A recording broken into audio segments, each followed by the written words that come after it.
Em 1961, Rui Belo publicou o primeiro livro, Aquele Grande Rio Eufrates. Apesar do curto período de atividade literária, Rui Belo tornou-se num dos maiores poetas portugueses da segunda metade do século XX, tendo as suas obras sido reeditadas diversas vezes. Boca bilingue na senda da poesia, transporte no tempo, são alguns dos títulos de Rui Belo, que no ano que precedeu a sua morte escreveu Despeço-me da Terra da Alegria. A obra de Rui Belo continua a ganhar cada vez mais admiradores. Eu creio que, como diria o Fernando Pessoa, os poetas não têm biografia e a vida dos poetas não é muito interessante na perspectiva da sua poesia. O Rui Belo é um bom exemplo.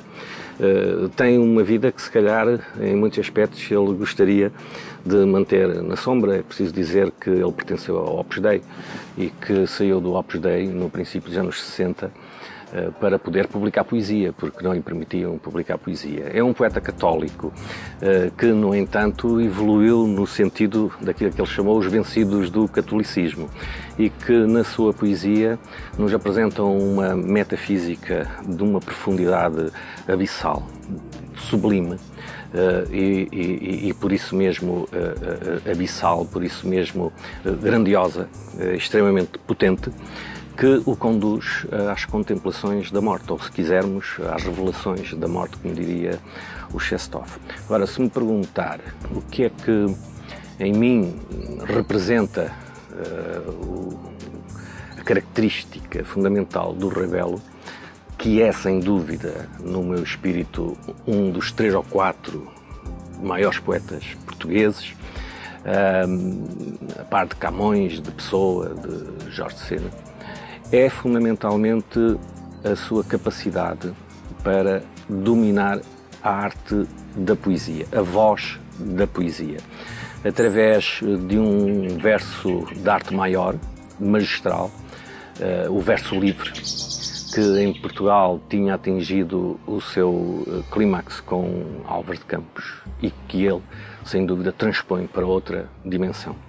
É um verso fundamentalmente rítmico, por isso fundamentalmente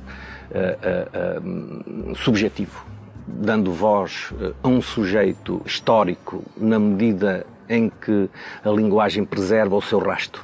Nós lemos a sua poesia e sentimos que há de facto um sujeito e que esse sujeito é a historicidade da linguagem. Não se trata de uma linguagem mais ou menos metrificada, como acontece com a poesia clássica, trata-se de uma linguagem cujo epicentro é exatamente o sujeito. Daí que o poético em Rui Belo seja mesmo o sujeito.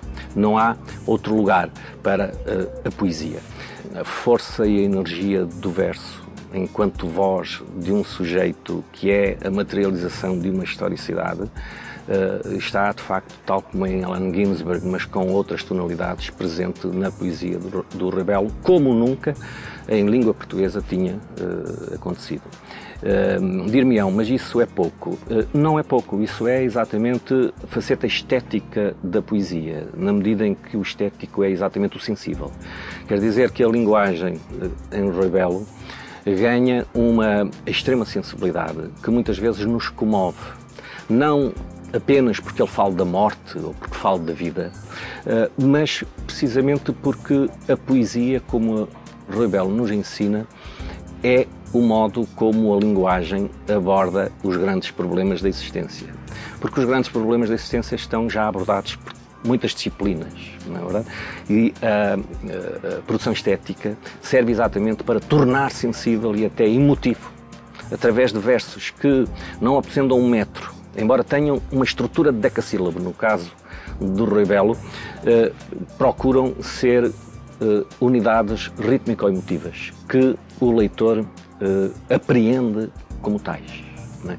E essa é, sem dúvida, a grande obra do Rui Belo, o trabalho sobre a linguagem, sobre o verso, e de uma forma genial, na medida em que ele, sendo um cultor de Horácio, por exemplo, da poética de Horácio, da ideia de regra, da ideia de indústria, a poesia como conhecimento técnico, há nele, de facto, um lado tecnocrático da poesia, é ao mesmo tempo um gênio, um poeta do delírio, um poeta do excesso.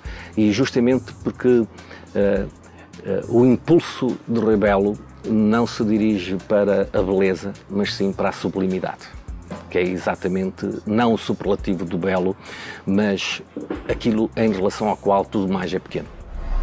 Por hoje despedimos-nos sugerindo que descubra a belíssima obra de Rui Belo, um dos nomes maiores da poesia portuguesa do século XX.